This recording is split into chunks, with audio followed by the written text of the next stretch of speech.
What's up guys, it's Bucky. Welcome to your 32nd I think tutorial in Python.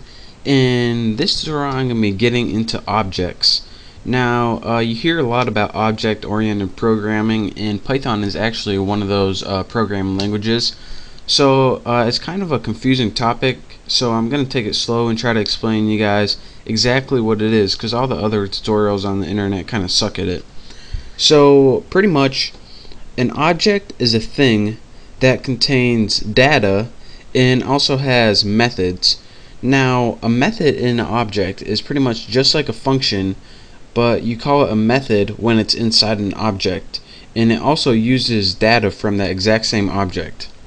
Now object is a thing that has its built-in attributes to describe it.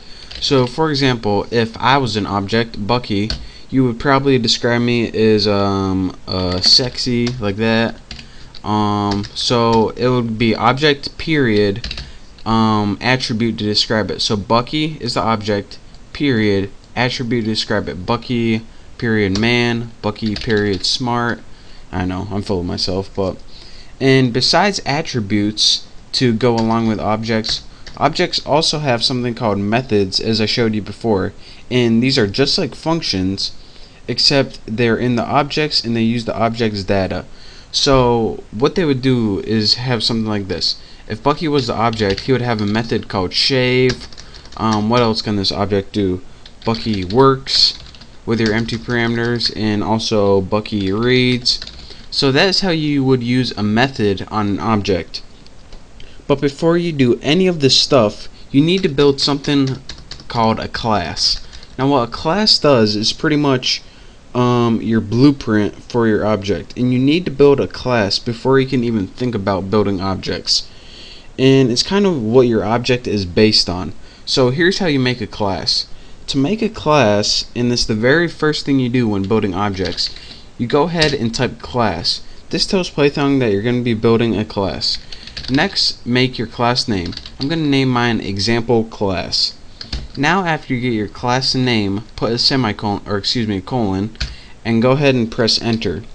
Now in your class you're going to have a bunch of different types of data.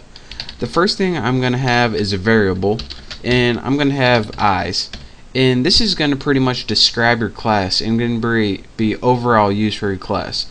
So my eyes are blue, so I'll put a variable in there called eyes blue.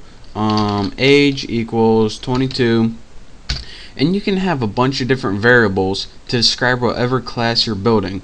Of course, I'm building one that resembles me. Actually, my eyes are brown, but that's not important. Now, after you do this, you can also have something called methods in your class. And to make a method, it's the exact same thing as making a function. So let's go ahead and do that. So you put define, or to create. Let's just make something called this method. And the difference between making a method inside a class and making a function outside it is the methods in your class. The first one has to be self as the first parameter. So let's go ahead, and I'll tell you why that is later. But after you create your method and name it, make sure that first parameter is self. Now let me go ahead and press enter, and let's make this method do something. Let's return, hey, this method, I typed it right, worked. So now we have a method. So inside our class we have one variable that has a string, one variable that has a number, and a method that just returns, hey, this method works. Now let's go ahead and press enter and create our class. Now if you type example class, you can get a weird message, and just showed you that your class was actually created. Now I showed you guys how to build a class, which is pretty much like the blueprint. Now I need to teach you guys how to make an object, and you need an object in order to get the data from your class. So let's go ahead and make an example object, and I'll name mine example object. You can name yours anything you want, and you need to set it equal to the class with empty parameters. So I'm going to put mine example class and have mine empty parameters. Now I just created an object which refers to this blueprint right here. And now with your object you can get all this data inside of it. So you can go ahead and press example object period eyes, and that's how you refer to the variables inside your class or object. And once you press this, you're able to access all the information inside your object or class. So go ahead and press example object. Let's go ahead and get the age 22, and you can also call your methods that you just made with your object using, well, it's probably the same syntax you think.